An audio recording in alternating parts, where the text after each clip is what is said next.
How long is your throat that it takes that long to travel down? I'm bigger than you. We know this. This is what happens when you're bigger.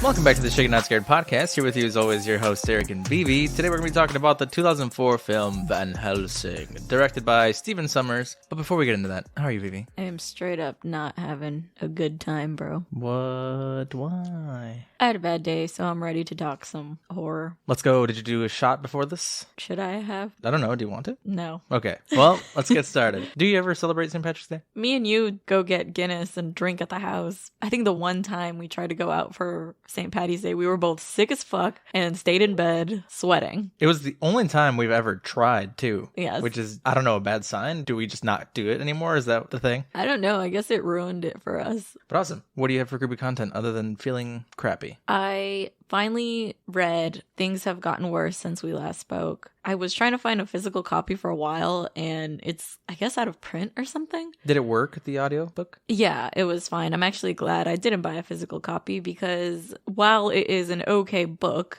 and there are definitely some creepy elements, I definitely feel like it's a victim of overhypedness, if that makes sense. I get you. It's kind of how I felt about The Subtle Art of Not Giving a Fuck, because that book didn't feel like a book about not giving a fuck. It felt like the dude was bragging the whole time and definitely gave a fuck because he wrote a book. Yeah, I also did not really enjoy that book. But yeah, the book was all right. It was just like, I constantly heard about how great it is, and I was just like, this is just okay for me. That's unfortunate because you were really excited to open that. I was. It's okay. We're reading new things. How about you? I didn't really consume any creepy content, but I did start reading the Walking Dead comic book, which surprised me. It's actually really, really accurate to at least the first few episodes of the show. A lot of what happens in episode 1 across 45 minutes happens in like the first 3 pages. Oh, man. I'm assuming it's going to change at some point, but yeah, it's kind of interesting. So I can't wait to get through the rest of it. But that's all I got. Do you have any comfort content? Same as always, as told by Ginger and Daria. Yes. Mine is 3D printing. I actually just got a shit ton more filament, so I can't wait to start posting more about it, because if you've noticed as a viewer on our videos, we print a lot of the things that we put in there. So I'm going to start making videos of the prints. Keep an eye out for that. All right. Well, since we don't have a lot of creepy or comfort content, give us some liquid comfort, as you've said in the past. Have I said that? You have. Oh, no. Wonder what that says about you. Oh, no. I actually do find drinks very comforting, not just like the cocktails we make, but I love just like at night drinking like tea or hot chocolate or stuff like that. I find it so comforting. Wine. At night. At night. What's the drink for today? So as you said, we're covering Van Helsing from 2004, I believe. I didn't realize this when I first watched the movie, but there is quite a few references to absinthe. There are hundreds of bottles, especially in the beginning, that help burst the place into flames. Yes, and we've tried absinthe before, and I don't know if it's the brand that we have, but we were not really big fans of it. But anyway, here is a classic absinthe cocktail. It's called the Corpse Reviver. We didn't really change anything to it. The only difference is that I used Empress Gin, which makes it like a purple pinkish color. There is something I do want to see if we can find Slow Gin, which is a red gin that I think would look cooler with this. But it's a pretty easy drink. It's all equal parts Cointreau, gin, lemon juice, and dry vermouth. You rinse your coupe glass with absinthe, which is just spraying it a couple times or doing a little bit of the liquid and swishing it around in there. Do you want to try it? Yeah. Sticky. Boop. Cheers. Jeez. Well, that definitely revived me. I think the point of it is that it's supposed to be super strong. Yeah, my face felt warm. That could be me personally, though, because soured things in general make me warm. And this is very sour. I thought I was really going to hate this because just smelling the absinthe when I sprayed it, I was like, ugh. Absinthe is anise liqueur, and I just don't like anise. So that being said, I think all the other flavors kind of wash it out. Yeah, other absinthe drinks that we've tried are very prominent on the absinthe taste. And this one is subtle. I wouldn't even say that I could taste it. I think I'm going to give it a 2.5 because I imagine if I drank more than one of these, I would hate my life. Die and maybe be revived? Possibly. Oh, so what happens if you drink too many of these? Because, like, one's the Corpse Reviver, but then if you pass out, do you take another one and then get up again? I should have looked up the history of the drink because I think it's meant to revive you from a hangover. You know, that whole hair of the dog that bit you thing. If you drink too many of these, you get hungover, but then you drink another and you get And you're hungover. good. We should test this theory. I do not want to. What'd you think of it? I would give it 3 because it is very sour and sweet, but it's not horrible. horrible. It is burning the roof of my mouth as we speak. Is it? Yeah. It is really sour. Yeah. It's like eating a very sour candy. Biting into a lemon drop. My face really does feel warm. Dies on the air. Are you going to leave the name Corpse Reviver? Yeah, because I think it really fits with what's going on in this film. Amazing. Love it. Well, are you going to revive me with some facts? Yes. Let's do this. No, you already got revived. I'm going to kill you with some facts, and then you're going to drink more. We're going to have this vicious cycle happening the entire episode. Cool? You lost me. How many times am I going to die and live during this episode? Many. Okay. So, this movie is really long, but I didn't get too many fun facts. I did watch some behind-the-scenes videos that just showed how the movie was made. Didn't really give anything fun. Some fun, I guess. Way to sell it. It was like, we used a flying camera, and we had this, like, 2 football field-sized rig that had cables, and Hugh Jackman was just charismatic while he said it. So you didn't listen to anything about the cables, and you were just looking at Hugh Jackman. I just stared at him, and I was like, wow, this man really makes me wish I was him. But anyway, so the town Van Helsing shows up to and fights off the brides with the help of Anna is called the Court of Miracles and is the same place where Frankenstein from 1931, Dracula from 1931, and the Wolfman from 1941 were shot. Court of Miracles. Isn't that also referenced in The Hunchback of Notre Dame? When I looked up the place, there's literally a little billboard that says Hunchback of Notre Dame. So I don't know. You're talking about the Hunchback of Notre Dame, like the movie, the live action? The Disney one. Oh. Yeah, it's when Quasimodo's trying to like get Esmeralda somewhere safe. They're like, you go to the Court of Miracles, and it's the whole underground place where the gypsies are. Oh, no. It's like a prop town. So it solely exists just to make monster movies. I guess so. What a vibe. I would like to go there. You can. Apparently, it's one of the tour spots for Universal Studios Hollywood. Oh, that's funny. We went to that one. It does kind of look familiar. When you look at the pictures of what it looks like without the spooky town, it looks like a Spanish village. Oh, nice. With like a fountain in the center. Maybe we did see it. It's not as spooky in this movie, and I don't want any. What? I want it to look as spooky as it looks in these movies. It doesn't. That's why I'm saying I don't want any. You do want some. No. What are we talking about?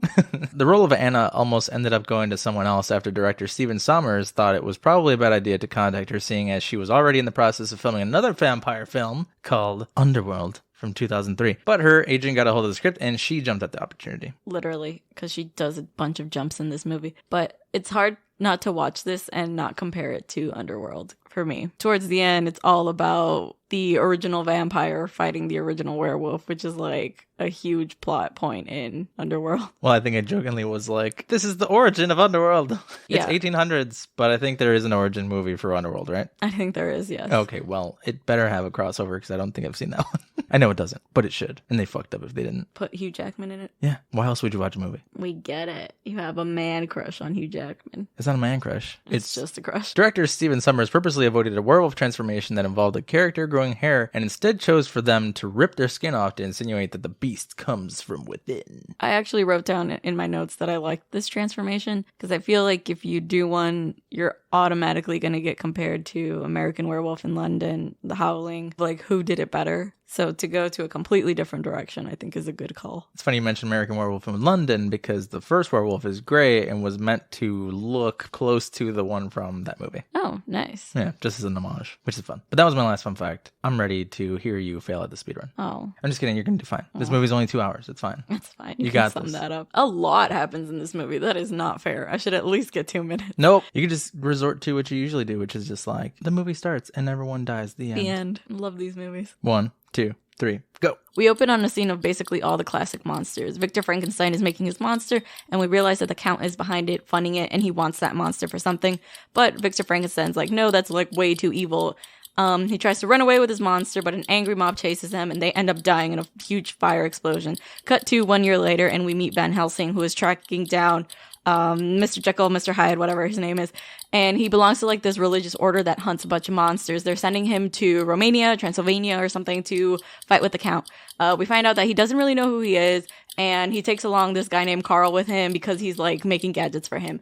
We meet this like princess and prince who are like part of a cursed family. We learn they're actually descendants of Dracula. And Dracula has a plan to like have 3 brides and make like 1 million babies, but he can't get them to live, so he's trying to like suck the life out of Frankenstein.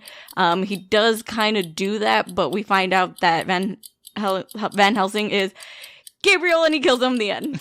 No, that does not. I shouldn't have turned the phone. What? I did exactly what you said I was going to do. You're mad that you showed You made me take a shot last week for saying, and then he kills him. And he actually did. They actually did kill him at the end, the leprechaun. And this time, you missed a lot. You even said that Dr. Frankenstein took the monster to the windmill, and the monster took... Oh, whatever. You know what I mean. They went to the windmill. On a vacation. A hot, fiery vacation. So what happened to Anna? She died. Everybody died. The end. Including Carl and Van Helsing. Carl. Gabriel. Carl.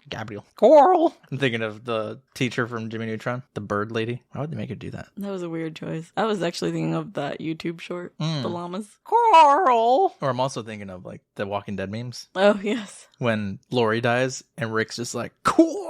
Why is everyone saying the name Carl like this is the real question? Do you want to know what the internet says about it? Yeah. The famed monster hunter is sent to Transylvania to stop Count Dracula, who is using Dr. Frankenstein's research and a werewolf for nefarious purposes. Yeah, they did a better job at summing it up than I did.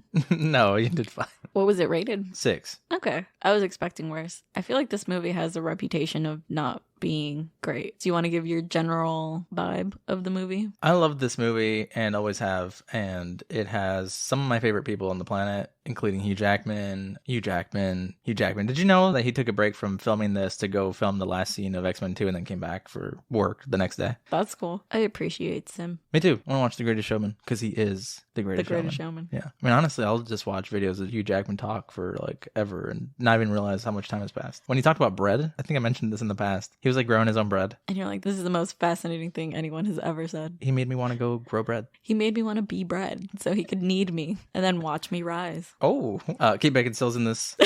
Just an FYI. And yeah, that's all pretty much we have to know. That's it. That's the only people that matter in this movie. Yes. And before anyone comes at us saying this is not a horror movie, it is classified as a horror/thriller. It literally has every classic horror monster ever. Oh, so another fun fact. Apparently this was supposed to be the first of many films, but it did so bad that they were like, I guess never mind. I would have loved to have so many. This gives the vibe of this is a world-building movie. It does. You can tell. Just the amount of monsters they pump into it. Weren't we supposed to get a whole dark universe after The Invisible Man and The Mummy with Tom Cruise took off, but particularly The Mummy with Tom Cruise did pretty bad and kind of shut down the whole process? You know why? Scientology. This is one of those movies that I would just classify as I thought it was fun. It's not one that I took super seriously. It really just hits on anything you could possibly like in this genre: thriller, horror, action. Kate Beckinsale, Hugh Jackman. Those are genres. Obviously. Are you ready to dive into this? Yes. An angry mob approaches through the woods in black and white with a log. They're storming a castle in Transylvania in 1887. The entire time they were storming the castle, I couldn't help but think, kill the beast from Beauty and the Beast. Because they're literally doing the same type of method to try and get in there. Just not in sing-song and more like angry. Oh, you mean they weren't singing? Singing screams of terror and hatred. Lightning strikes as a creature screams and Dr. Frankenstein says the classic, "It's alive! It's alive!" He looks out and sees the people storming the castle. Dracula startles Dr. Frankenstein and tells him his experiment was a success. But Dr. Frankenstein is in a hurry and says he has to leave before the mob gets in. Dracula says the civilized world won't accept his methods. He's going to take the monster instead. He gave him the castle and everything he needed for his experiment. Dracula says it's a symbol of triumph for science over God. I've always thought the story of Frankenstein is a tragic one. Some iterations over others are like sad. Learning how to be human, created by this guy. It's sad. And you get that version of the monster in this. A monster that just wants to live and is like, I didn't ask for this. A very sympathetic, sad character. I feel like he always kind of falls in like that trope. Dracula says that the monster must serve his purpose, and Dr. Frankenstein, confused, asks what purpose. We don't hear it as we cut back to the mob and cut back again to the lab where Dr. Frankenstein's like, oh shit, no, I'll never let you use him for that. Dracula says he doesn't need him to because the monster is the key. Dr. Frankenstein calls Igor, but Igor betrays him immediately. He's like, you've shown me kindness, but this guy pays me. He's the one who has the direct deposit, so sorry. I mean, I get that. Frankenstein pulls the sword on Dracula, who says he can't kill him and walks in the sword purposely. It's a real power move. He does this a lot, too. He does this later with Van Helsing. Dracula takes a bite out of Dr. Frankenstein, though, killing him. The monster escapes and throws a generator at Dracula, sending him into the fireplace. It's really dramatic. The monster grabs Dr. Frankenstein and leaves while Igor watches. Back in the lab, Dracula throws the generator back, and we see his shadow transform into a large winged beast. The monster is headed to the windmill, and the mob follows. The monster locks himself inside and climbs to the top as the mob starts throwing torches at the windmill. The monster stands at the top with Dr. Frankenstein's body and screams, "Why?" as the mob stares back in shock. I don't understand their shock. Is it oh shit, this thing is alive and it's human-like? Or is it, oh shit, it's holding Dr. Frankenstein? I think it's that they haven't seen the creature. They assumed it to be Victor Frankenstein. We hear a screech and see a black-winged beast along with 3 other white ones flying toward them. The people run in fear, screaming, vampires! The monster cries looking at Dr. Frankenstein, saying, Father, and falls into the fire.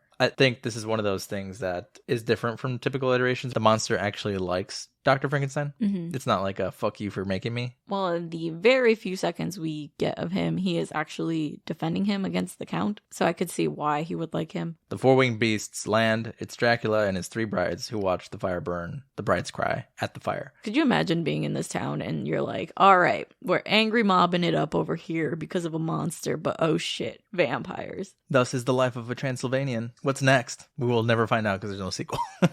And that makes me sad.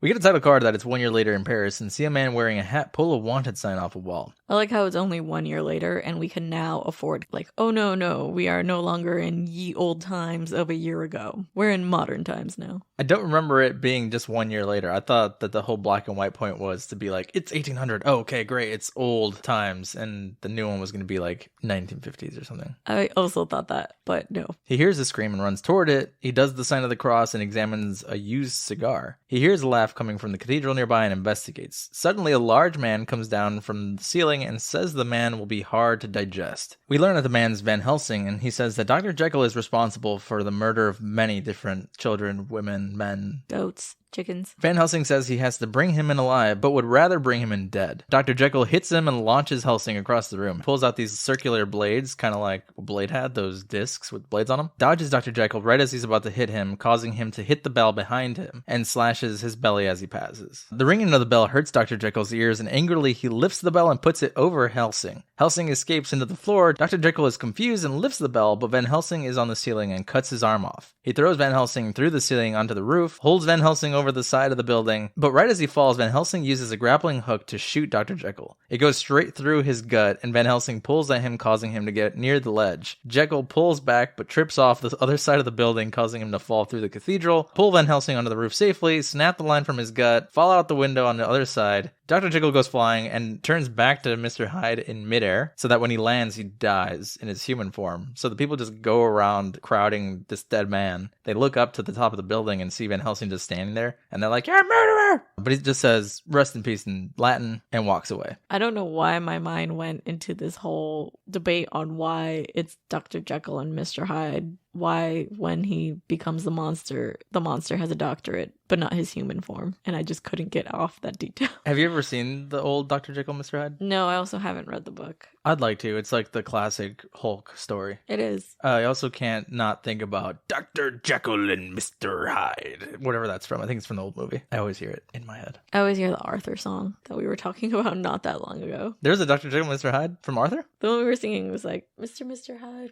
Hyde, Jekyll. I don't remember. I will show you this clip. Eric was rich and didn't have to watch PBS as a kid. I was not rich. I just chose not to watch that. I just chose not to be poor. No.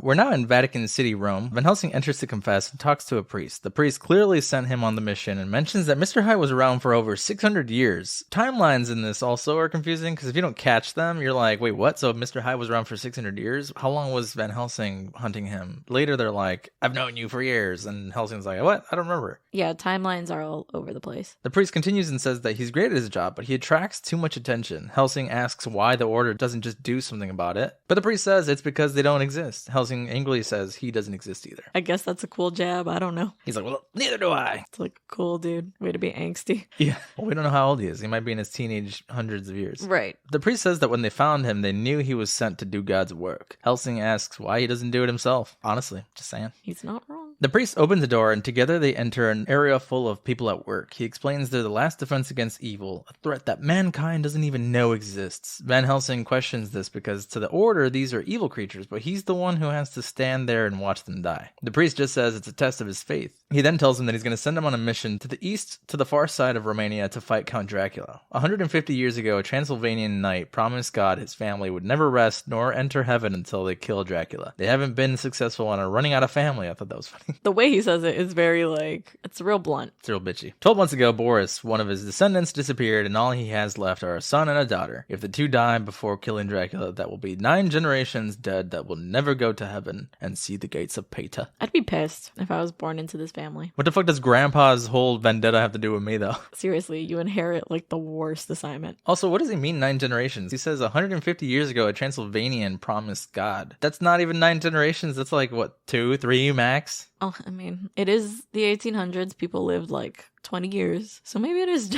9 generations. Let's assume 40, because I think later Dracula says that he was born in like 1922 and died in 1962. So 40. Let's assume 40 is the generation. That's still 4 generations. 14 what? 1462? Whatever. I'm just saying that he says 22 and 62. It's 40 years. Let's just assume that by Dracula years, when he was alive as a human, everyone lived between 30 and 40. 150 is still 4 to 5 generations, not 9 generations. Yeah, it wasn't until you said 150 years ago. I'm like, really? But then Dracula is supposed to be 400, 600 years old. Like, how many centuries is he? I would understand it if he said, like, the moment that Dracula was born, this guy, Boris Valerius. Do we just sound like idiots? Did we not pay attention? No, we did. I wrote down the years on purpose.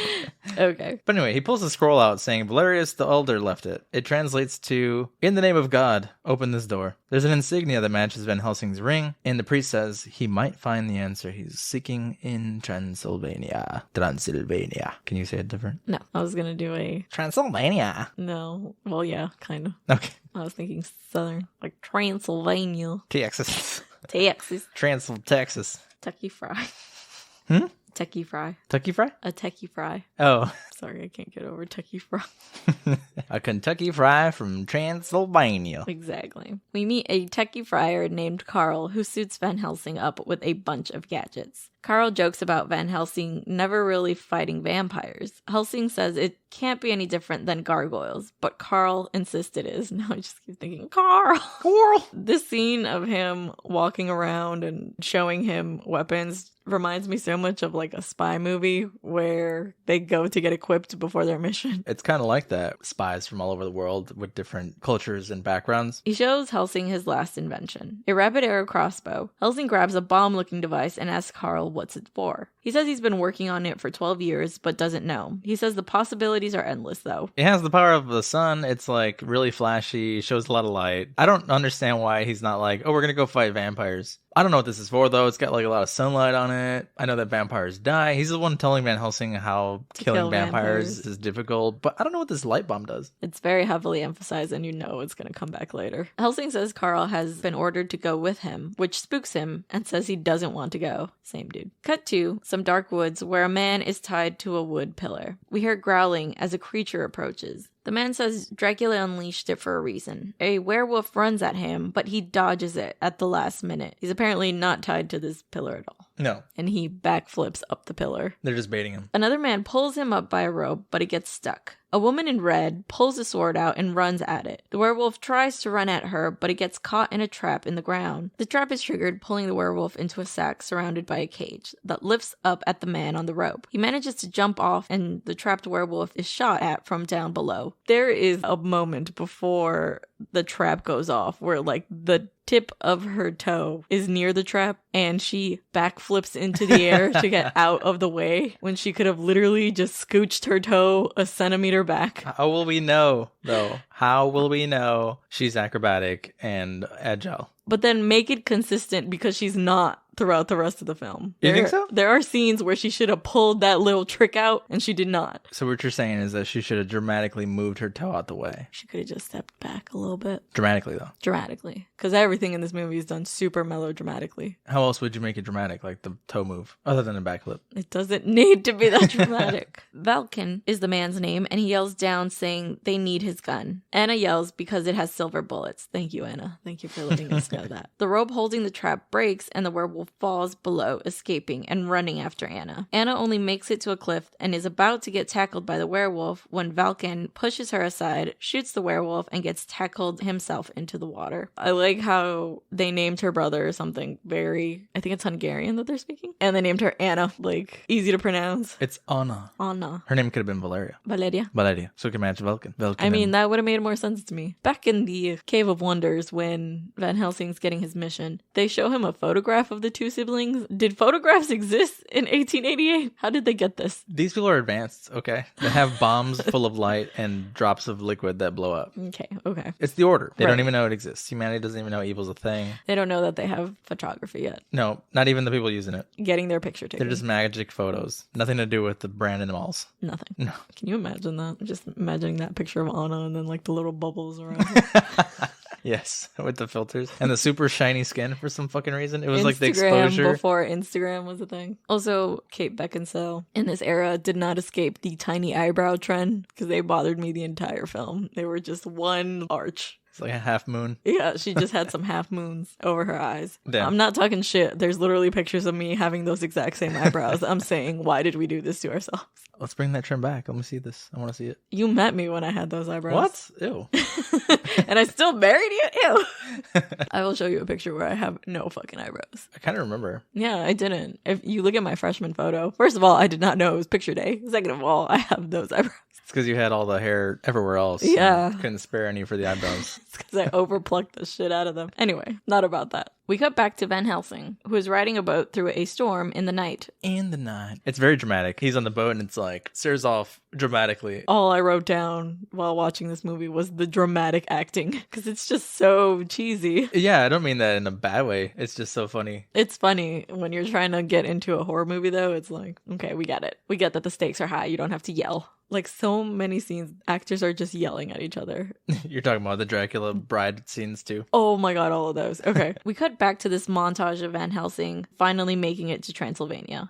It's funny because Carl's there, too, but he's, like, wearing this hood the whole time, being dorky. Yeah. It's not about him.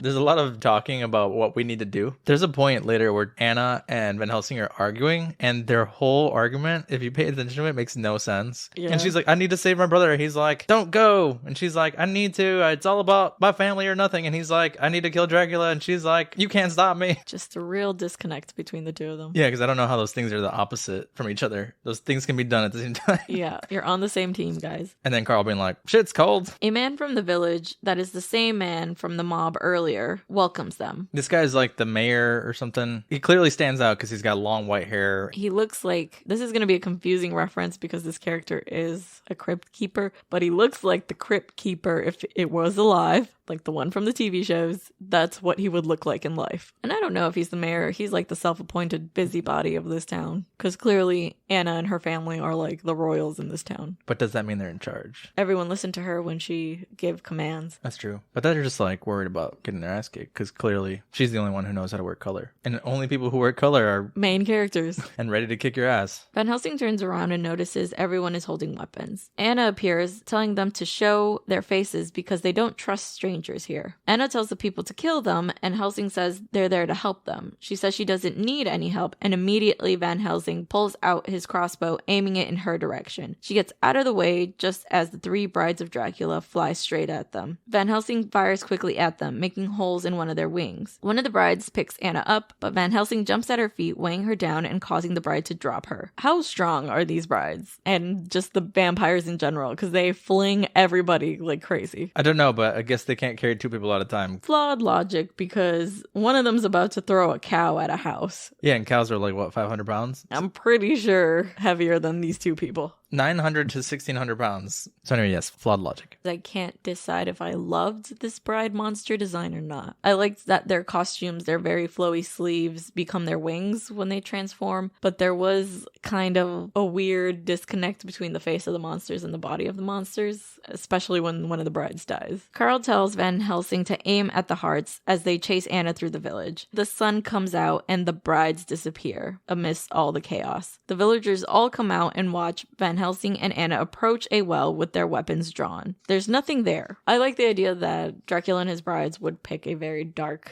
desolate place to live, because then you gotta just wait till it's nighttime all the time. How boring. Yeah, what do you do all day? The sun gets hidden by some clouds and a bride flies out of the well. The bride grabs Anna and flies away with her. Anna slashes at the bride's foot, causing her to drop her, but she's caught by another bride. Van Helsing shoots her in the wing, causing her to drop Anna yet again. She enters a building to hide while Van Helsing shoots a third bride, causing her to crash into another building. Inside, Anna is startled by a bride hanging from the ceiling. They greet each other, and we find out that the bride's name is Alia. Alida. Van Helsing approaches the building, but the bride flies out, knocking Van Helsing to the ground. She takes all the arrows out of her body as she converts to her human form. Inside, Anna talks to Alida. Malaria. Anna talks to Alida, who's teasing her about knowing what's in her heart. Anna pisses her off, causing her to knock her out of a window back outside. Carl tries throwing holy water at Van Helsing, but the black-haired bride catches it and yells to Mariška to stop toying with him. Carl yells at Van Helsing to use the church and points at the water dripping from the faucet. Anna runs back into the building to fight Alida. She gets surrounded by the black-haired bride too, and they close in on her. It's very sexy. It's like, Kate Beckinsale gonna get bit by 2 women, and it's super sexualized. I mentioned this before, but everything about vampires is like over-sexualized. The brides argue about who gets to bite Anna first. While outside, Van Helsing dips the crossbow in the holy water and shoots the bride in slow-mo. Weird random slow-mo. I think it's like the only one in the movie. No, there's plenty of slow-mo. It's 2004. Okay. Must have blocked it all out. The brides inside scream and fly away, yelling Mariška's name. Mariška disintegrates and dies impaled to the top of a building. And this is where I made that point of not liking the monster design. It seems like they tried to do like a practical effect with her face still there and her body disintegrating, but it is very awkwardly angled and you can tell it's like disjointed. Her neck looks too long on the body. Yeah. Go back and watch the scene. The people are pissed that a vampire was killed. Carl is confused, but the white-haired village leader says it's because the vampires only kill to survive, killing 1 or 2 people a month. 1 or 2 people for 4 vampires seems unrealistic. You get 10 pints per person. 10 pints. That's 20 pints. I don't know how many calories. I think it's crazy that this town would be like, it's cool. Like, we were fine just losing 1 or 2 people. The guy continues and says that now they're going to kill for revenge. The leader asks his name and Anna comes out announcing it, saying he's the first one to kill a vampire in over 100 years. In the castle, Dracula comes out of an ice coffin yelling Mariška's name. These vampires are interesting because they live in ice, which is not a thing that I've seen before, but I'm assuming comes from some sort of lore. It's not something I've seen in other movies either. The coffin is filled with ice too. They just like their ice baths. It's good for circulation. It's good for your skin. Yeah. He's angry, asking why they would kill Mariška if they had an understanding. Now he has to find a new bride. The remaining brides argue whether they mean so little to him and if he even has a heart, as all 3 of them hang upside down. They wanted to emphasize that they're bats. Yeah, this effect is used a lot. Also, this entire conversation is happening while they're yelling at each other. He says he doesn't have a heart and feels no love or fear or joy or sorrow. He says he's hollow and will live forever. The brides say it's not so bad. He's not so bad. But he says he's at war with the world and that the final battle will begin. We mentioned when we watched the movie last night how the brides are very beautiful, their makeup, their costumes great, but I thought the actor who played the Count was ugly, and that was always my issue when I had grown up watching this. I was like, oh, the brides are so beautiful, but Dracula not so much. Why would they get with him? Yeah, I've never really cared about Dracula. I thought he looked great. I thought he looked great. But that was because I was busy. You were looking at the brides. I was thinking that the brides were great. Didn't care what he looked like. I've never seen Dracula's brides before. Oh, you haven't seen No. Dracula from 93? Bram Stoker. Yeah, I want to cover that one. Are his wives beautiful in that? Yes. Oh. I'm specifically thinking of one scene where he turned a character and she looks crazy, decked out. Like her transformation is getting decked out? Yeah, like she has this crazy like bride costume on. It grows on her? No. Oh, like, okay. I was picturing like he bites her and like this bedazzled ass clothes comes out of her. No, not that. We just gotta watch it. I think we're gonna cover it soon because I've been mentioning it like every other week. The werewolf's shadows in the background, and we see it's chained up. Dracula says he has to conduct another experiment, and they tell him not to. He says no, and growls at them, and they cower backwards. But he tells them not to be afraid of him, or else he will be alone. They come back to him and caress him all over. And we see that Igor is shocking the crap out of the werewolf. And Dracula's like, yo, what are you doing? He's like, what'd I do best? And Dracula's like, what did I tell you about doing unto others? And before he can finish, Igor's like, before they can do unto me. I'm going to do it to them before they can even try to do it to me. Listen, I know Igor's a villain, but he's got some points sometime. At the end of that exchange, Dracula then tells them all to go to Castle Frankenstein as he and the 2 brides hover away sexually into the wall and freeze. Is this how vampires do it? I mean, I guess it's one way to do it without people knowing. I don't know. How do you even learn to do this? How do you realize, oh yeah, we can like go into the wall and do it? I mean, through trial and error, I'm assuming. Van Helsing wants to know where Dracula lives, but Anna says they don't know. She says her father was looking for answers for most of his life. She needs to be the one who kills him, but Van Helsing says they need to do it together. She insists that she's going to do it alone. He says he's sorry about her father and brother, and she says she'll see them again on the brighter side of death. Yeah, she's not really broken up about her brother just dying. I wonder if this is because she's so used to so many family members dying to this story that at this point it's like, yeah, I guess he's dead, but I need to go get revenge. I don't have time to like feel. Yes, I could see if that was her thought process, but she really was like, another day, another dead relative. I mean, it is 1888. You do live in a village of vampires and werewolves, I mean. And you live till you're, what, 30, 40, what do we say? And she's probably like in her 30s. She's lived a full life. He asks, there's a brighter side of death, but while she says it's just harder to see, if you're alive all the time. He hits her with sleeping gas and knocks her out. She wakes up in a room and angrily looks for Van Helsing, but she walks through the corridors of the castle in the dark and hears banging. She grabs a weapon and gets startled by an open window. She notices that there are footsteps on the ground, and we get a POV view of a monster watching her. She grabs a gun nearby and searches for it, and suddenly see drops of water falling behind her and can only assume it's drool. She looks up and sees a brown werewolf. There's a full moon outside, and Anna turns a corner and finds her brother Valken. He's all sweaty, and in a panic, he tries to tell her something, but he starts turning into the werewolf again. And it was at this point where he's turning into a werewolf again that he spins for no fucking reason that I dubbed this movie Dramatic Spins, the movie. Oh, when he's flailing around and he's like, twirls. For the rest of the movie, I couldn't help but notice anytime the brides moved, they had to spin. How else do you make them sexy? What? Spinning is sexy. Spinning sounds like you're gonna throw up. Apparently, Kate Beckinsale and the actor who plays Vladislav Dracula, Richard Boxborough, had to go take like dancing classes to go do the ball correctly. Oh, the ballroom scene? Yeah. I'm like, wow, that's cool, I guess. I wouldn't say it was something that intricate. But maybe they said, we took you to those dance classes. Damn it, we're going to make you use the twirling you learned. Every fucking time you can. Every time you spin, we get $5 back from the dance class. Velkin flails in pain, swimming backward up the wall. It looks like he's breaststroking. He stares at the moon outside and calls her name. He tears his skin off and transforms. It's a cool transformation. I like this too. It's a cool transformation, but I don't love the actual werewolf design. They look like Dobermans with their ears way too close together.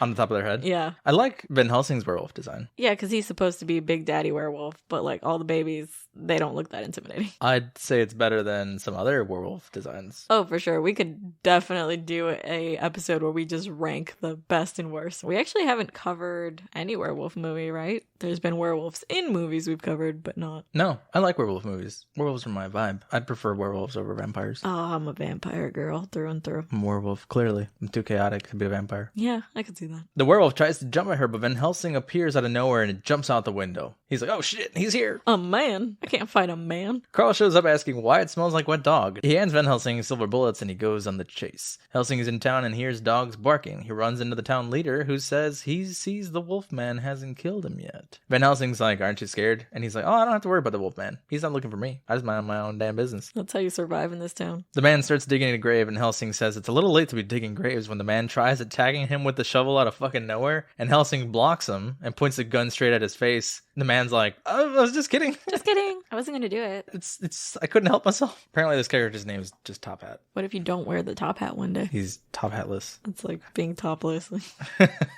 Right as Top Hat's like, I was just kidding, Helsing dodges out of nowhere and the wolfman jumps at the man. The man falls into a grave comedically. It's like falls into the grave. The shovel lands perfectly as like a headstone and then his hat just twirls on the top of the handle. And again, this is like one of those comedic relief moments where I don't know what kind of vibe this movie was going for. Out of nowhere, Anna comes up and stops Van Helsing from shooting at the wolfman. She's mad because he knew already and asks if he knows nothing about forgiveness. He says he asks for it all the time. She says they say Dracula has a cure and can save her brother. Who the fuck is they? Who knows Dracula like this? And they're like, yo, so I heard that Dracula over here, he was at the pub the other day and he's like, yo, I got a cure for the wolfman. I mean, it seems like this whole town's like obsessed with him, so I'm not surprised. But none of them work for him, so how would they know? No one's out here just like chilling with Dracula. Dracula's not like, oh, I'm out of work at 5. You want to go get a beer? I'll tell you everything about my castle. You don't know that. What if Igor is out here doing that. I could see him doing that. He's done working for the day and he's got to go get a drink. Tells everybody in town his business. He's like that snake on the outside. He's just like, Dracula's such a bitch. And inside he's like, Dracula, oh my God, I love you, master. Yeah. Could see it. He tries to stop her, saying he needs to find Dracula, and she says she needs to find her brother. She despises Dracula, who's taken everything from her and leaving her alone in this world. He agrees to look for her brother after understanding her pain. He looks at her, about to tear up, and he's like, you know what? You're right. I'll help you. It didn't take that much convincing. No. He's like, I'm here for a job. And she's like, my brother. And he's like, okay. You're right. Back at the castle, we see a lever pulled as minions, I think they call them the workers, put a machine to work. Dracula asks how much longer before his experiment works, and Igor just says soon. Back with Anna and Van Helsing, they follow the Wolfman's hair to Frankenstein's castle. Anna says the man who lived there was a grave robber and died a year ago. Van Helsing points out that around that time, her father went missing. She says it was when he was looking for Dracula and on his way to the sea. We then get this weird pensive moment of Anna being like, I wish I knew what the sea looked like. I bet it's beautiful. I know why this is here, but it's just so awkward. It is, because it doesn't fit the moment. No, because he just looks at her like,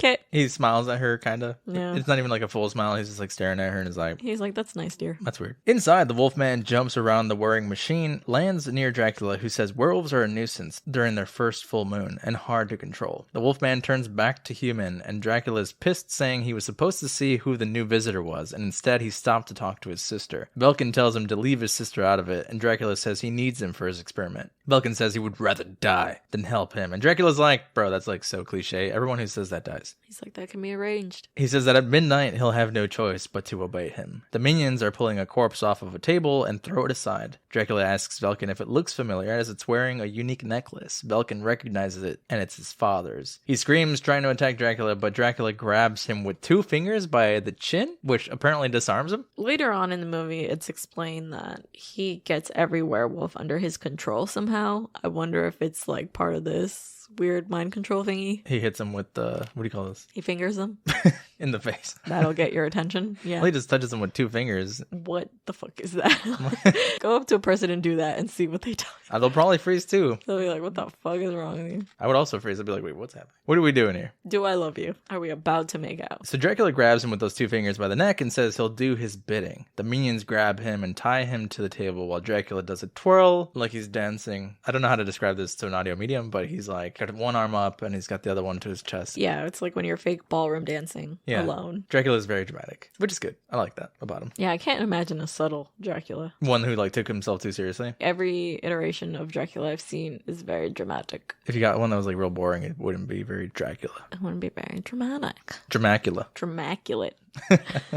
If you will. Van Helsing and Anna are in the castle and see the minions. Anna understands them and hears they're experimenting on her brother. At the lab, they pull a bunch of levers. Electricity is everywhere, and Belkin is raised to the roof. Van Helsing and Anna walk around and notice eggs hanging from the ceiling. Van Helsing realizes that if Dracula brings all those eggs to life, the town will be a feeding ground. A shockwave is sent through Belkin and passes through wires to all the eggs. The eggs start moving, so Van Helsing tries touching one, but it shocks both of them. Van Helsing starts ripping through an egg to see what they look like, while an egg behind Anna starts hatching. This is kind of like Alien. Oh, they definitely look like xenomorphs here. Because while Van Helsing's trying to rip the other egg open, there's a little vampire arm coming out towards Anna's face. But the one that actually ends up giving us a jump scare is the one that Van Helsing tries touching. And then we get a bunch of screaming, flying baby vampires. The baby vampires meet the parents because they're all just standing there watching in awe. Dracula tells the brides to teach them how to feed and beg the devil that they stay alive this time. With a dramatic zoom in on his face. They all fly toward the town. Van Helsing jumps out and starts shooting baby vampires. Dracula sees him and jumps at him like a flying squirrel. He uses his clothes to glide towards him. He looks like a flying squirrel. Like a sugar glider. Yeah. He transforms, causing sparks to fly all over with falling machinery. Back in town, Carl watches the vampires approach, and one hits the window, causing him to panic. Back at the castle, Dracula says you can tell the character of a man by the sound of his heartbeat. He says he can dance to the beat usually, but Van Helsing's is so steady. Anna enters the lab area and sees Igor saying Belkin is insufficient. She looks up and sees him getting electrocuted. In town, the people are picked off one by one by the baby vampires. The brides help show them how to feed by throwing people into swarms of them. These are some strong-ass baby vampires.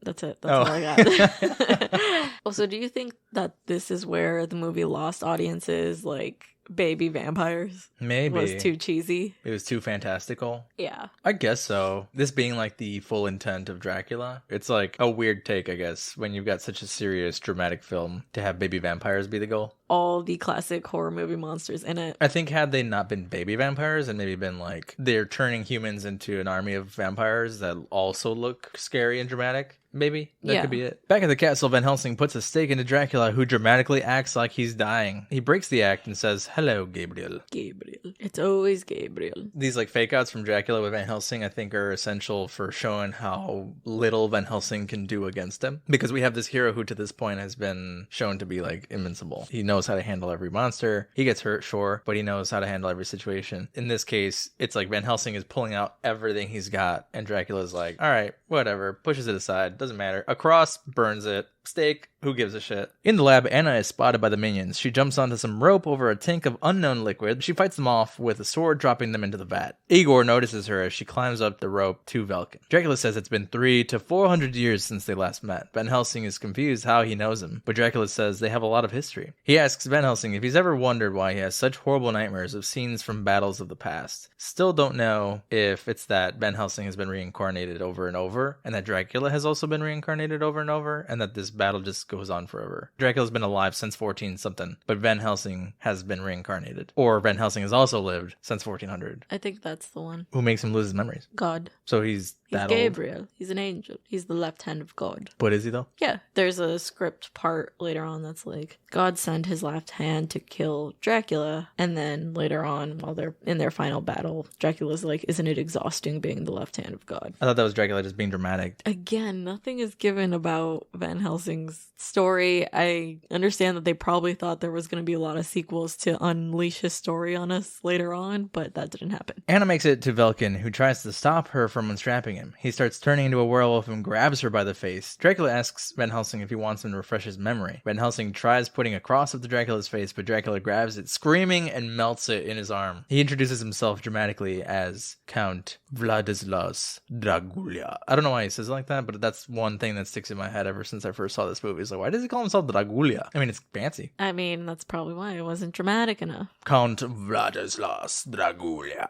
Born in 1422 and murdered in 1462 at the ripe old age of 40. I mean, that's a long life for then. Yeah, it's a long life for now. Fuck. I'm exhausted. Not even 30. Back in town, Carl saves a lady by hitting a baby vampire with a bucket. That sounds like a crazy sentence. But it is literally what happens. The baby vampire flies back at him, but right as it's about to attack him again, the baby vampires all start bubbling up and exploding. Dracula hears the screams of the bride and gets distracted. Van Helsing takes his chance to escape using an elevator shaft and makes it up to Anna. He uses his grappling hook to latch onto a building across the forest, but the line snaps when the werewolf tries chasing after them with the rope. Back in town, Carl and the woman he saved wonder what happened. She asks how she can ever repay him. He whispers something in her ear, and she's like, "Whoa, but you're a monk." And he's like, "Actually, I'm just a friar." She's like, and smiles at him, and that's the end of that scene. I wonder what he asked for. Carl Lingus. If you will. My name is Carl and my last name is Lingus. And she's like, bro, what? Did you say Carl or Carl Lingus? What did you hear? I heard that he's not a monk. He's just a friar, so he can do all that. At the castle, Igor explains what happened to Dracula, saying they're not as smart as Dr. Frankenstein. It's a dramatic scene with the brides crying in the background, and I could not focus on anything other than these ladies crying in the background. Because they're just like... They're swaying. They are crying with their bodies. The Wolfman appears, and Dracula tells him to kill them both, Anna and Van Helsing. We cut to Anna and Van Helsing arguing about how everything went wrong. Anna says he was right about it being too late for her brother. She asks him if he has any family, and he says he'd like to find out. He pulls a bottle of absinthe out of his pocket, and right as they're about to drink it, they fall through the ground. He just needs some absinthe right now. He carries around essentially what would be like a flask, but it's in glass. And he's been fighting monsters and running around. But it's safe. Carl wakes up from a nightmare and turns to see the woman from the village in his makeshift bed. They're on a sofa. He leans up against the wall, proud of himself, and moves a secret lever, causing the wall to turn, showing a portrait of two warriors fighting in front of a castle. One turns into a werewolf and the other into a vampire. This scares Carl, causing him to fall onto the woman on the sofa. He flips the entire couch. Back in the ditch, Anna and Van Helsing wake up. Van Helsing says there's something carnivorous down there with them. He finds a Bible and says it's probably human. Because that's what humanity is represented by. I think he means like vampires and werewolves probably can't touch Bibles. Can't read. And can't read. He can guess it's a size 17, 360 pounds, 9 feet tall, and has copper teeth. She's like, how would you know that? And he says, because it's standing right behind her. He moves her aside and the Frankenstein monster attacks. He says all of their kind just want him dead. Van Helsing shoves him into a wall and his head comes apart. This is an interesting Frankenstein design. And inside, when you look into him, there's electricity that seems to be keeping him together and failing. Anna asks him what he wants, and he says he just wants to exist. Van Helsing uses blow darts to calm him down. Anna is about to shoot the monster when Van Helsing stops her to take a look. The monster says if they value their lives, they should kill him. Dracula needs him for his experiments, and he's the key to life and the life of Dracula's children. Van Helsing's convinced they were taken care of, but the monster says they were only from one bride. How do these vampires reproduce? They lay eggs? I don't know. Through what? Their butts? How? They're dead. This is one of those you can't look too closely at it. Maybe they hatch them through their mouths and they just like unhinge their jaws, which we see later they can do. That would make more sense to me. But also there's thousands of them. Yeah, it's like they're not spiders. They don't just lay millions of eggs. I'm just picturing a vampire acting like a chicken. It's just like got its hands to its side. It's like moves 2 feet later and it's like until they have 1,000 eggs each. What a visual. Mariska, are you done yet? No! Only with the monster can Dracula give them lasting life. He says there are thousands more of the baby vampires before he passes out. Anna tries to kill him, but Van Helsing stops her. This is weird too, because Anna's the one stopping Van Helsing from killing it 2 seconds ago, and then now Anna's trying to kill it, and Van Helsing stopping her from killing it. It's like, can y'all make up your mind? The monster's like, I'm just trying to pass out, guys. Leave me alone. He says his job is to stop evil, but he doesn't sense evil from the monster, so he can't kill it. She says that she can, and he says, not while I'm around. He says maybe the monster can help them find a way to kill Dracula. They spot the wolf man in the distance and shoot, but now it knows where they are and it'll come for the monster. Van Helsing says he'll have to send it to Rome to protect it. The next day, Carl and Van Helsing talk about sending the monster back and put it in a carriage. The monster is convinced this plan won't work, but Carl and Van Helsing carry on. We get a map montage of their journey. It's getting dark and we hear a bride flying. Van Helsing readies himself with a crossbow but gets attacked anyway and thrown onto the horses. The bridge is out ahead of them and the horses try to make the leap, but the carriage doesn't make it and falls into the ditch. The brides are like, fuck. Verona's the one that manages to get the door open, but Alida is like, I can't do it, and she's like holding the wheel, and it's really funny because she's just spinning with the wheel, and then she's like, I can't, I'm sorry, you're gonna have to do it by yourself. You're on your own here. Yeah. Verona opens the door and sees no monster, only a bomb full of stakes. The bomb explodes and hits her as she tries to fly away. Anna comes out of the forest and has the actual carriage. Van Helsing is still riding the horses and jumps over to the carriage. They are being chased by a werewolf who lands on top of the carriage, causing the entire top of it to catch fire. Obviously, werewolves are a fire hazard. Anna and Van Helsing were also flung off the side in the process. Anna hangs out of the cliff-facing side while Van Helsing tries to avoid getting his crotch run over by the wheels of the carriage. The monster tells Carl that he can help, so he lets the monster loose and it helps both Anna and Van Helsing get pulled on to the front of the carriage. The victory is short-lived because the werewolf shows up behind them and jumps to the roof. It slashes the ceiling, scaring the hell out of the monster, who hates fire. For obvious reasons. Van Helsing fights the werewolf off, jumping backwards and firing at it. The carriage crashes, and the next scene we get is the morning. Anna finds her brother with shots in his chest. She holds him as he dies and hears Van Helsing approaching. She yells at him for killing him, and he just says, now you know why they call me a murderer. Dude, not that time. They both notice Van Helsing has been bitten by the werewolf. Anna backs away and Alida appears out of nowhere, slapping and kidnapping Anna. Just has to throw a slap in there. Carl, Van Helsing, and the monster are walking through town when Alida appears to them saying Dracula wants to trade the monster for Anna. Van Helsing says it has to be in a public place where Dracula will be less likely to make a scene. It's like a breakup where you gotta go to a public place. Not make a scene. Alida says it's going to be All Hallows Eve tomorrow night, and there's going to be a masquerade ball here in Budapest. She twirls and flies away laughing because she has to twirl. The monster is pissed because he knows Van Helsing has been bitten. He says now he's become what he so passionately hunted. Van Helsing pulls the blow darts out and just says sorry, as the monster says he hopes there are others so passionate about hunting him. He shoots a blow dart into the monster and they lock him up in a mausoleum. We see Carl dressed as a jester and Van Helsing in a fancy masquerade costume. The ball is quite fancy. It is. There are performers everywhere. In the crowd, we find Anna and Dracula dancing. Dracula tries making out with her, saying he has no intention of trading her and knows Van Helsing won't trade the monster for her either. Meanwhile, above, Van Helsing notices there are trapeze artists and has an idea for Carl. While dancing in front of a mirror, Anna notices that no one in the entire place has a reflection except for her. It's kind of crazy because there's tons of people there. This scene reminds me so much of Fright Night, where they're in the club and the neighbor is dancing with his girlfriend. And I think the same thing happens where they pass in front of a mirror and she's like, fuck. This scene is in like every vampire movie. Yeah. Van Helsing attacks one of the trapeze artists and switches with him. Dracula is about to take a bite out of Anna when Van Helsing swings down to save her right as Carl pushes a fire breather to burn Dracula. Dracula reveals that they've captured the monster and announces to everyone that he is Van Helsing. All the vampires flash their fangs and attack. It's not even a flash their fangs situation. It's a, like, the mummy. The jaw unhinges. Yeah. Running away, Anna and Van Helsing find Carl, who says he knows what the bomb is for finally. He leaves the bomb behind as they all jump out of a window. The vampires enter the room and the bomb goes off in a flash of light, killing all of them in a very funny CGI scene where all their skeletons are revealed in the light. The three of them land in the water outside and see Dracula with the monster riding a boat. Rowing away happily. We'll see you guys later. Okay, thanks, bye.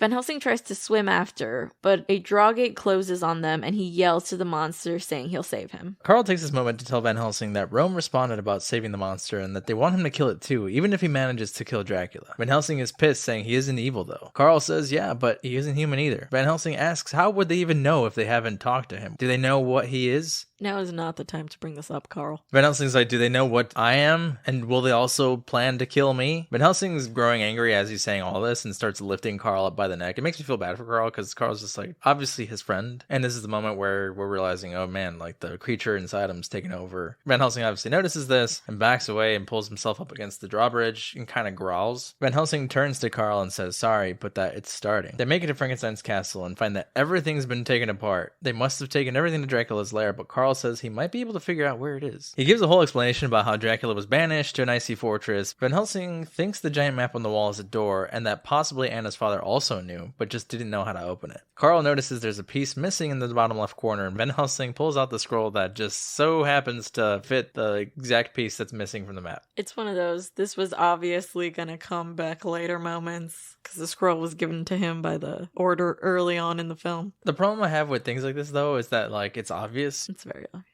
The map was there and they were looking at it earlier. And if I was given this piece that looks like a triangular parchment, I'd be like, oh, it goes there.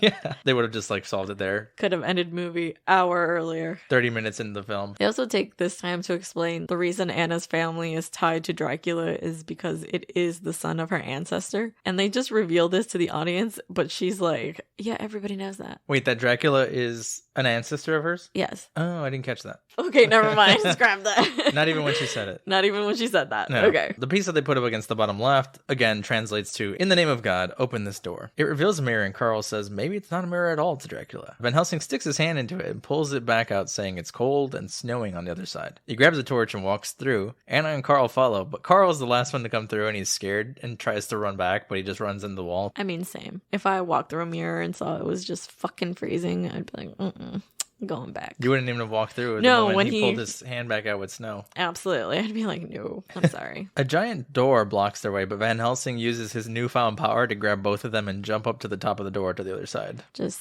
naturally, so easy. Yep. Not a hassle. We don't need a 20-minute training montage of him finding his power. Of course not. They run into Igor, who's shocked they're even there. Van Helsing uses a spinning blade to pin him to the wall. We hear screams from the monster and see the creatures trapped in a block of ice. Van Helsing tries to muscle his way through the iron bars, but the monster gets raised up and tells them to save themselves and find the cure. Van Helsing wonders why Dracula would even have a cure. Carl pieces together that it's probably in case a werewolf ever turned on him, since the only thing that can kill him is a werewolf. What bothers me about this entire situation is that Van Helsing's the only one that bothers to ask questions the entire film, and Anna's like, who gives a shit? Let's go fight. I'm like, girl, that has not worked out for your family so far. I think you need to start asking some questions too. That's true. He's always like, why now? Why is Dracula trying to do this? Why would he have a cure? He's very like private detective about it, and she's like, who gives a shit? Maybe it's that same drive that's like, 9 generations have failed, and I guess I'm just gonna also try my best, but not learn from their mistakes. No, we don't learn from mistakes here. We just repeat them for 9 generations. Van Helsing threatens Igor to help them find the antidote. Carl tells Van Helsing he needs to kill Dracula while he's in werewolf form while the bells ring at midnight. but they need to put the antidote into him before the last bell rings. Van Helsing gives them a silver stake and tells them they need to kill him if he's not cured. Anna and Van Helsing make out with so much build-up before he tells them to just go. They just stare at each other and are like, all right, I'm gonna walk away. And then they're like, no, and he grabs her. And they just stare at each other again. And then it's like, oh, I'm gonna walk away. No! They do this like 2 times before they finally start making out. Do we have time? No. Yes. Oh, that's not what you sound like when you're making out. Also, killing a vampire in 1 fucking minute before the last stroke of midnight is very stressful. But it makes sense. He's a minute man. Yeah. Dracula walks in and hears the monster screaming. He asks it why it's complaining if that was the whole reason it was made. To prove that God isn't the only one that can give life. I'm pretty sure women figured that out a long time ago. Yeah, bro. Here's the thing. Just mate with a woman that's alive, and I'm sure she could give you a child. It's the whole premise of Twilight. Ew. Yeah. He says it's time for him to give life to his children and has the monster lifted up. Meanwhile, Anna, Carl, and Igor find the antidote in a little orb in the center of a room. Igor tries to go first, but Anna says she will. She approaches the orb, but Igor knocks Carl into the room and pulls a lever trapping them both. What would have happened if she had let Igor in? He couldn't have trapped them. So Anna fucked up again? Yep. Back with Anna and Carl, Alita shows up, but Anna thinks fast and knocks the orb off its pedestal. Carl guessed it was acid and it burns Alita's face. They grab the antidote and Anna uses acid to burn the iron bars. Alita attacks Anna as they try to escape, and she tells Carl to just keep running. Alita and Anna face off while Carl has to face Igor. Igor attacks him with an electric rod, and at the tower, Van Helsing helps the monster escape. This is all happening just like back to back to back to back to back, cutscene to cutscene to cutscene to cutscene. The monster is surprised and Van Helsing says, you have to save your friends. The monster has a moment of hope and just stares at Van Helsing and is just like, oh. Friends. Lightning strikes out of nowhere and gets shocked, causing the experiment to go through and create a pulse down to the eggs. The eggs all start moving, but Dracula says they need 1 more bolt for the experiment to be complete. Van Helsing manages to get a few more restraints off, but gets knocked over by Dracula, who sees him releasing the monster. Van Helsing falls down into the lab while the monster tries to escape. He still has a restraint on his foot, though, and gets hit 1 more time with a bolt of lightning, causing the last pulse to go through. The monster gets blown off the tower onto the wires nearby and starts swinging over to where Carl is getting attacked. Convenient. The next couple scenes, the monster conveniently just saves everybody by crashing into everything. It's the power of friendship. It really is. The rope acts like a clothesline on the bridge and drags Igor off after Carl ducks. Igor falls to his death while Carl faces the monster, who asks for him to help. Carl says, but he's supposed to die, though. And the monster's like, but I want to live. And he's like, that's a good point. Valid argument. You changed my mind. The wire that the monster is holding onto is stuck onto one of these like torch things. And so Carl's like, I'm just going to shove this thing and you'll fly in another direction. And he does it. And the monster just goes flying and swings across this giant gap between the castle and the mountains nearby. And conveniently crashes where Anna and Alita are fighting. Yeah, Alita's about to take a bite out of Anna when the window behind her crashes with the monster drop kicking her. Van Helsing gets up and Dracula shows up behind him saying it's too late. Van Helsing says the only way to kill them is to kill him. Dracula says that's right, and Van Helsing turns to the clock that strikes midnight. He starts turning into a werewolf and Dracula is in shock. Dracula tries to tell him they can work together, but seeing that Van Helsing isn't backing down, he turns into his vampire form, commencing an epic battle. Meanwhile, the monster fights off Alita while saving Anna and tells her to go help Van Helsing. Anna says thank you once again, giving the monster a moment of pause and hope again. I think it's cool for the monster because he's like, oh cool, so people are actually like thinking I'm a person now. That's so sad though. Anna swings from the tower from rope to rope past Carl, who throws the antidote to her. She catches it in midair but gets attacked by Alita, causing her to go flying and tumble off the side of the building. The likelihood of this working is 0 to none. Do you know how much arm strength she would need? Hand-eye coordination, timing, just so much. No, it would not happen. Where are these ropes hanging from? In the middle of the crevice, too. Jesus. Oh, okay. His nuts. It's from Jesus' left hand, so they're hanging from Hugh Jackman. Oh, the vampire and werewolf fight continues, and clearly Van Helsing is winning. The werewolf lashes his shiny new nails at Dracula. Meanwhile, Alita corners Anna, saying her blood will keep her beautiful. A stake is randomly thrown in their direction, though, and Anna stabs Alita. We get this really, really long punchline that I thought was way too long. You said it was fine. It's too long. It's not like a line that's quick enough that you could be like, fuck you, bitch, stabs. It was like, before you decide to kill somebody, just make sure that you don't tell them your whole plan beforehand, because then you're gonna die. Okay, she doesn't say it like that. That's how it felt. It was so long. She says, if you're going to kill someone, just do it. Don't stand there talking about it. That's really long. That's basically everything I just said. I mean, she waited until she heard all that to die, politely. Also, do Carl and Anna just practice throwing things at each other in their spare time, and we just don't see that? There's a relationship there.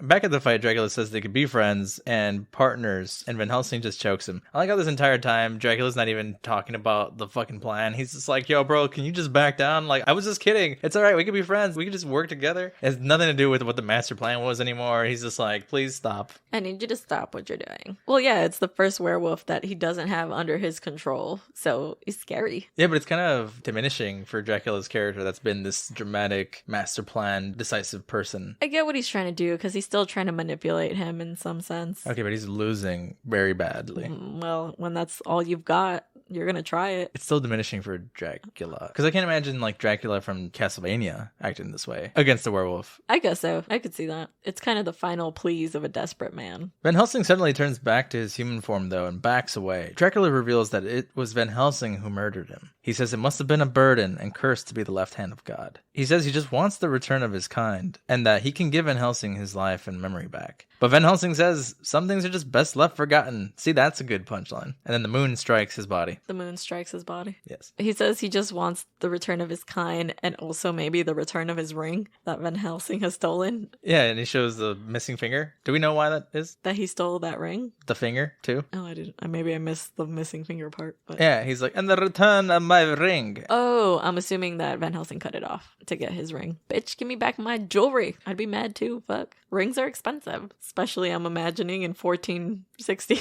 With your family insignia on it? Yeah, it's big as fuck. Van Helsing says some things are best left forgotten and turns back into a werewolf. He jumps at Dracula and takes a big bite out of his neck. Dracula just oozes black and turns into a skeleton, which is kind of cool because it still has the fangs and the big-ass head. It still looks like him, which is a way better kill than we saw earlier. All the baby vampires explode. Anna finds Van Helsing and runs at him with the antidote, but he tackles her into another room. Carl finds them and pulls the stake out, saying, God forgive me, because obviously he thinks he just attacked Anna, which he did. When he tries to attack Van Helsing, he reveals he was hit with the antidote, but also that he killed Anna. Werewolf Van Helsing looks sad, and Carl moves back in shock. He turns back human, holding Anna in his arms with a howl that turns into a scream. I remember watching this the first time back in 2004. I was like, what, 12? I was like, no, Anna, Kate. I love you. Kate, please no. And then seeing Hugh Jackman cry, I was like, no, Hugh Jackman. This final pose that they do, though, is very romance novel cover. Yeah, he's holding her while her head hangs over his in arm. the moonlight. Yeah. Kate. Outside, they say prayers and get ready to burn her body. Frankenstein's monster rows away in the distance and looks back to see them light it. Van Helsing has a moment of enlightenment and looks up to the sky as the wind blows through him. He sees Anna's face with those of her family members in the sky. She looks back at him as a tear runs down her face. Carl just grabs his shoulder as he continues to look up to the sky and smile. He sniffles, puts his hat back on, and they ride into the sunset. Yeah.